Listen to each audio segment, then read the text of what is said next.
Bonjour à tous, c'est Valentine. Je suis très heureuse de vous retrouver pour vous présenter la rubrique 15 minutes cash, qui est une rubrique mensuelle financière proposée par Cœur à Cœur et qui sera diffusée tous les mois sur la page Facebook et YouTube de notre émission. J'aurai donc le plaisir de vous retrouver tous les mois pour évoquer avec vous durant 15 minutes les bases essentielles donc de la finance. Nous allons tenter de lever le voile sur certains aspects de la finance. Je vais, durant 15 minutes, aborder un aspect spécifique, un domaine spécifique, une astuce pratique, vous donner un conseil pratique, éprouvé, donc des astuces partagées par mes clients, des astuces partagées par mon entourage, testées par moi-même, qui ont réellement porté leurs fruits, qui vont vous aider.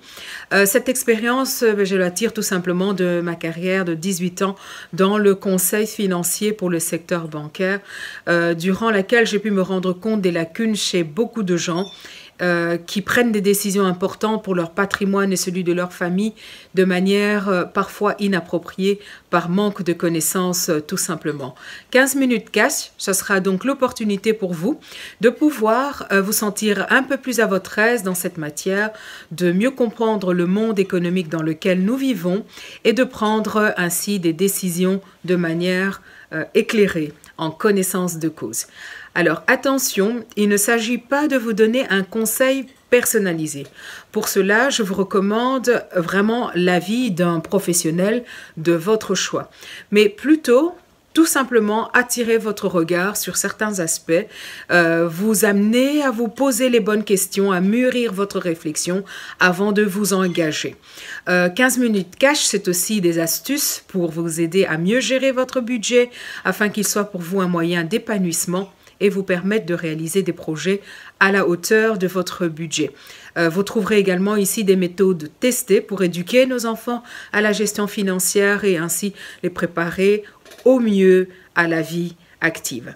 Vous avez des questions, des préoccupations, un sujet particulier que vous souhaitez que j'aborde lors d'une édition future, n'hésitez pas, partagez-moi, envoyez-moi vos questions par courriel sur info@commercialcoeuracœurcentre.org ou sur coeuracœur7@commercialgmail.com. Vous pouvez également envoyer vos astuces pratiques, partager vos expériences en message privé sur la page Facebook et YouTube de Cœur à Cœur. N'hésitez pas à liker cette vidéo à tout moment et à la partager massivement. Si quelque chose a fonctionné pour vous, n'hésitez pas à le dire, mais surtout partagez-le, ne le gardez pas pour vous. Alors, c'est parti pour notre première édition de 15 minutes cash. Aujourd'hui, je vais vous parler de l'initiation de nos enfants à la gestion d'un budget. Comment initier nos enfants à la gestion d'un budget simple? Eh bien, en les impliquant tout simplement dans la conception du budget familial. Partant du principe qu'une famille est une mini-entreprise et que la réussite, le bonheur de cette entreprise dépend donc de l'intérêt de chacun et de chacun de ses membres, je pense qu'impliquer les enfants et cela dès le bas âge dans la conception du budget familial va permettre sa réussite et permettre leur éducation de cette façon-là, à cette matière. Alors, quand commencer? Je dirais dès que l'enfant est capable de calculer, dès qu'il apprend à calculer, c'est-à-dire dès le début de sa scolarité en primaire. Donc, vers l'âge de 6 ans, 7 ans, 8 ans. Donc, l'enfant est capable à ce moment-là d'intégrer certaines notions de base de la gestion d'un budget. Une comptabilité simple. Un budget est après tout un jeu de calcul entre des entrées et des sorties et un résultat à calculer en fin de période. Je pense aussi que la rentrée scolaire est un bon moment pour concevoir un budget familial qui implique les enfants puisque c'est une période de l'année où certaines dépenses qui les concernent tout particulièrement apparaissent, et donc vont peser sur le budget du ménage. C'est par exemple le sport, les frais scolaires, les activités parascolaires, les collations, l'argent de poche, l'abonnement téléphonique, etc. Mais aussi des dépenses simplement liées aux tentations dues à la socialisation. Donc c'est la nouvelle paire de baskets, une nouvelle marque de t-shirts, de vêtements, de vestes, le beau cartable, etc. Et donc autant de choses parfois essentielles à leurs yeux, peut-être un peu moins à nos yeux, à nous, mais qui risquent donc de peser sur le budget. Donc la rentrée scolaire est un bon moment, je pense, pour pouvoir concevoir ensemble le budget avec les enfants. Alors pourquoi les impliquer, les éduquer à la gestion d'un budget? Cela part de différents constats que l'enfant occupe une place importante, centrale même dans la famille, et les firmes marketing et publicitaires l'ont très bien compris. Nos enfants sont hyper sollicités par les industries. Les études européennes montrent à quel point les enfants pèsent comme décideurs, y compris pour des produits qui ne les concernent pas. Et donc, à ce titre-là, il est important que nos enfants soient sensibilisés très tôt à la gestion d'un budget parce qu'ils sont souvent poussés par un désir immédiat de consommer. Ils sont comme nous les adultes sollicités, des victimes de cette société de consommation, et les enfants ne savent pas dès le départ qu'il faut patienter, qu'il faut prioriser certaines dépenses.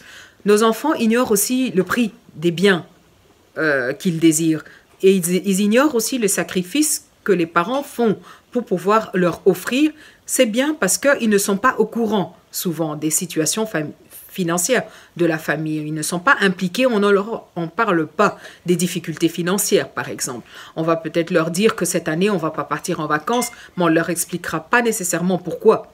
On ne dit pas souvent aux enfants que la maison dans laquelle on vit a été achetée avec un capital obtenu grâce à un emprunt hypothécaire et que de ce fait, on a une charge fixe, contraignante tous les mois à laquelle on ne peut pas déroger, qui fait que certaines autres dépenses sont secondaires. Donc l'enfant est capable de comprendre certaines choses pour comprendre aussi certaines privations, entre guillemets, puisqu'il sait à quoi les attribuer, il connaît les priorités. Les parents ont un rôle déterminant de modèle et de protection contre les dérives de cette société d'hyperconsommation. Par l'éducation, ils peuvent protéger leurs enfants, mais doivent aussi se remettre eux-mêmes en question face à leur propre attitude de consommateurs. Très tôt, nos enfants doivent quitter le toit familial. Ils le font de plus en plus tôt. Alors, au plus tôt ils sont préparés, au mieux c'est. Souvent, le manque de préparation à la gestion d'un budget et à la finance les expose à des difficultés financières dans leur propre famille, dans leur propre ménage, parce qu'ils n'ont pas appris à gérer tout simplement leurs finances et leurs dépenses. Face à ces constats, deux bonnes nouvelles. La première bonne nouvelle, c'est que nos enfants ne sont pas naïfs. Ils sont capables de discernement sur leurs habitudes de consommation et ils savent très bien faire la distinction quand une publicité et le détecter quand un message publicitaire que le message publicitaire a le but simple de le faire consommer. J'ai plusieurs anecdotes à ce sujet, mais je vais vous partager une anecdote avec mon fils de 11 ans à l'époque qui, en attendant une publicité d'une marque de lessive qui lave plus blanc que blanc, m'a posé la question comment c'était possible qu'une marque proposait à chaque fois un nouveau produit qu'il avait plus blanc que le précédent. Est-ce que ce n'était pas une façon de nous faire acheter à chaque fois le nouveau produit? Oui, c'est bien ça. Donc, il avait bien compris le but de la publicité et du marketing qu'il y avait derrière. C'est le but de la consommation et l'hyperconsommation. Il est donc possible d'éduquer nos enfants très tôt, mais aussi possible pour nous, les parents, de changer nos comportements en tant que consommateurs par la même occasion. Alors, pourquoi les impliquer et éduquer donc nos enfants à la gestion d'un budget? Donc, je viens de dire les constats à partir desquels on a pu se rendre compte de l'importance de le faire très tôt.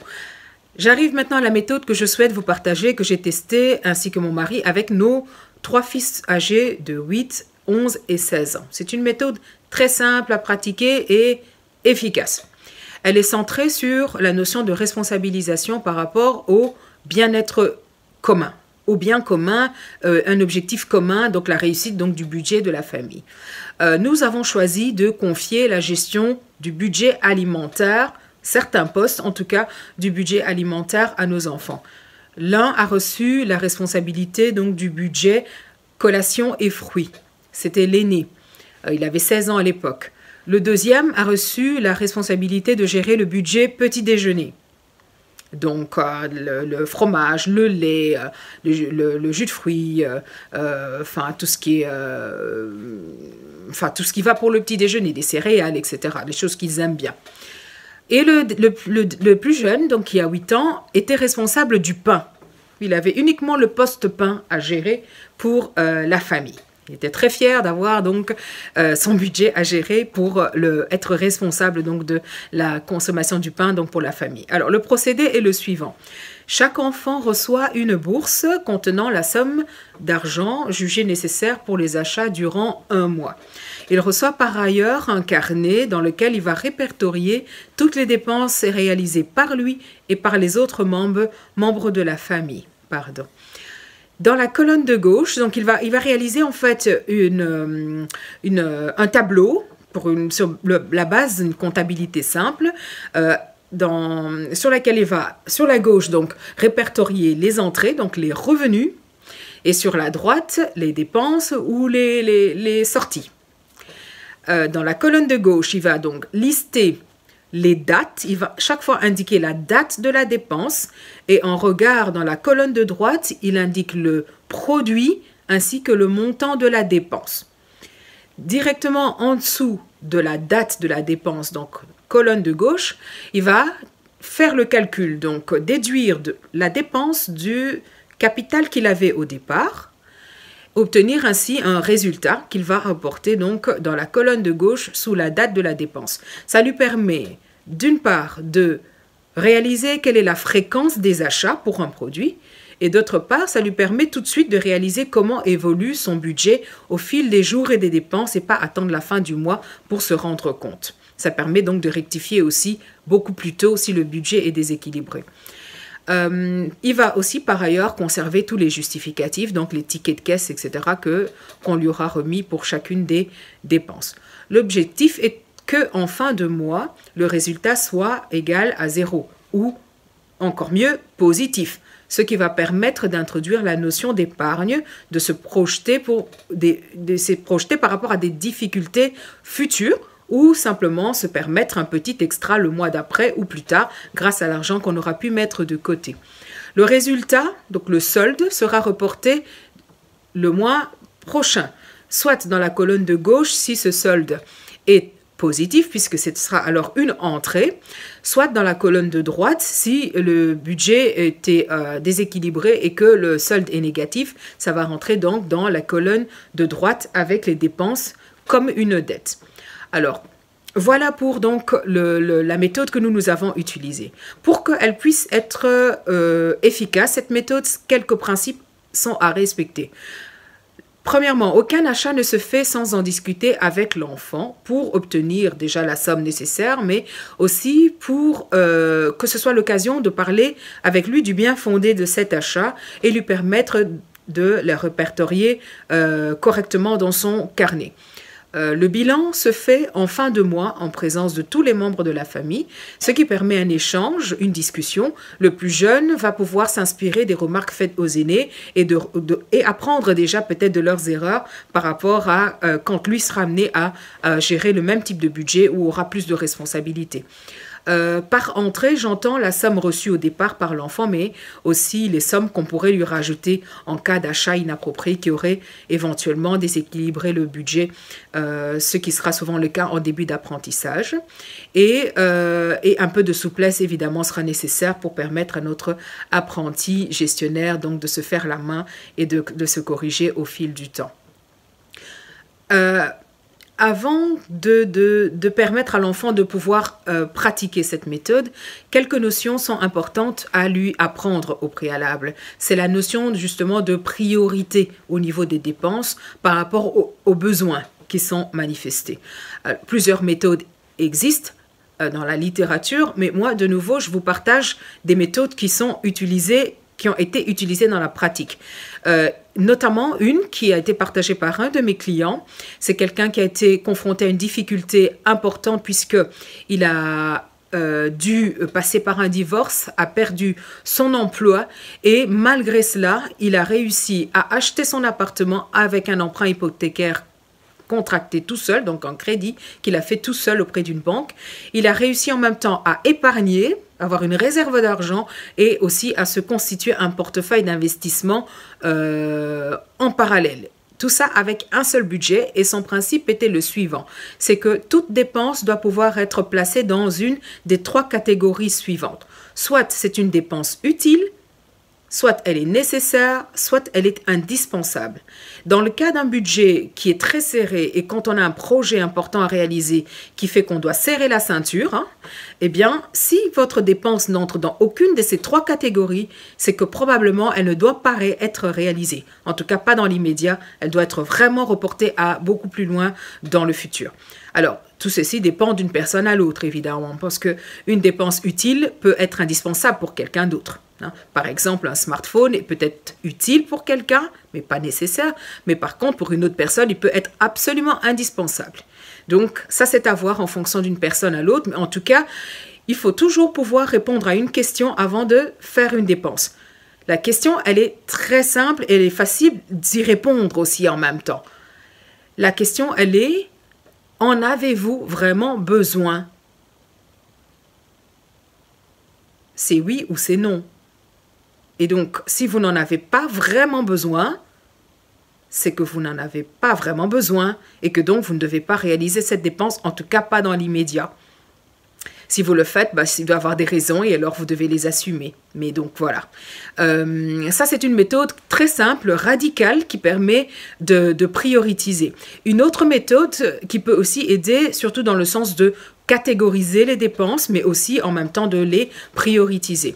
Il existe plusieurs catégories de dépenses. Nous avons des dépenses qui sont des dépenses contraintes. Ce qu'on appelle les dépenses contraintes, ce sont des charges fixes qui sont souvent régulières, à des échéances régulières. C'est comme un loyer, le remboursement d'un emprunt, les frais scolaires, l'électricité. L'argent nécessaire pour ces dépenses doit être disponible en début de mois. On ne peut pas y déroger. Donc, ce sont des sommes qu'on va toujours mettre de côté, préparées au début du mois pour pouvoir gérer toutes ces dépenses durant le mois. Par ailleurs, vous avez les dépenses courantes de tous les jours, des dépenses de tous les jours, mais qui peuvent être reportées parfois. Donc, on a une certaine marge de manœuvre par rapport à ça. L'alimentaire, mais on peut acheter certaines choses, pas d'autres. Ça, c'est un exemple donc de dépenses courantes qu'on a souvent, régulières, mais qu'on peut aussi quand même, malgré tout, reporter. Et alors, nous avons les dépenses, la dernière catégorie, les dépenses occasionnelles. Elles ne sont pas régulières.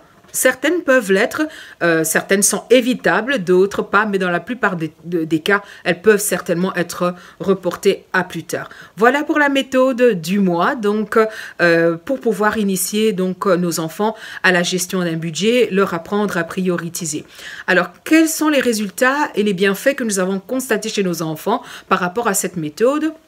Il y en a plusieurs, mais nous avons retenu principalement les suivantes. C'est le fait que nos enfants étaient plus responsables, se sentaient valorisés dans leur rôle au sein de la famille. Ça leur a appris à connaître les prix des choses, puisque forcément, en allant acheter soi-même le pain, on sait combien coûte une baguette, combien coûte un pain. Mon fils aîné a surtout développé l'aspect prix. Il fait très attention au prix. Il m'est arrivé qu'il me fasse moi-même la remarque par rapport à un choix que j'avais fait, d'un achat par rapport à des produits dont lui était responsable. Mais ça a été l'occasion d'une discussion, c'est-à-dire que j'avais fait un achat motivé par la qualité et lui avait tendance à être motivé par le prix. Et donc, il trouvait que mon achat n'était pas du tout approprié. Donc, c'était l'occasion d'une discussion et de faire un choix une fois pour toutes sur les types de produits qu'on allait acheter, étant donné l'importance de malgré tout faire attention à la qualité, notamment pour la santé, pour ce qui est des produits alimentaires. La notion aussi d'épargne, donc c'est quelque chose qu'ils ont pu réaliser, qu'en ayant un peu d'argent de côté, ça donne plus de marge pour pouvoir faire face donc à un imprévu. Et surtout, très important, le fait que les ressources ne sont pas inépuisables. Les sommes qu'ils reçoivent sont à utiliser durant un mois. En principe, on leur ajoute rien en cours de mois. C'est la même chose que toutes nos autres ressources. Les revenus que les parents gagnent ne sont pas inépuisables. Donc, il y a des dépenses à faire. Certaines sont prioritaires par rapport à d'autres. Il n'y a pas un robinet qui coule comme ça de manière illimitée dans le temps avec de l'argent qui se régénère spontanément. Les sommes ont une durée de vie, elles rentrent, elles sortent et donc on doit faire attention aux dépenses que l'on fait. Donc d'autres acquis et bienfaits, mais aussi pour nous, hein, pas seulement pour les enfants, mais aussi des bienfaits pour nous, puisque dans notre rôle modèle donc de parents, nous sommes obligés en même temps que nous apprenons à nos enfants à avoir une certaine rigueur dans leur gestion. Nous devons nous imposer la même rigueur pour des postes beaucoup plus importants du budget pour lequel nous avons la responsabilité. Il n'y a pas de raison que ce soit fait autrement, puisque ce sont les mêmes principes qui régissent donc la gestion d'un petit budget, ce sont les mêmes qui vont régir ceux de la gestion d'un plus grand budget. Et donc, si nos enfants apprennent à gérer un petit budget, s'ils apprennent la valeur de l'argent très tôt, ils sauront aussi gérer leur budget plus tard, quand ils seront donc plus autonomes et indépendants. Voilà pour 15 minutes cash de cette nouvelle édition. Je vous propose de nous retrouver le mois prochain. Nous allons évoquer les pièges à éviter avant d'investir en bourse. Tout un programme. N'oubliez pas de liker de nouveau la vidéo, de la partager massivement autour de vous. N'hésitez pas à m'envoyer vos questions, vos expériences. Si cette astuce vous a plu, si ça vous a parlé, que vous avez dit « tiens, je vais l'expérimenter, je vais la tenter avec mes enfants », si vous le faites et que vous en avez retiré un bénéfice, n'hésitez pas donc à m'envoyer donc un petit message en message privé sur la page Facebook et YouTube de Cœur à Cœur ou par courriel de nouveau sur les deux adresses que je vous ai indiquées et qui défilent là en dessous de la vidéo. Je vous dis à très bientôt.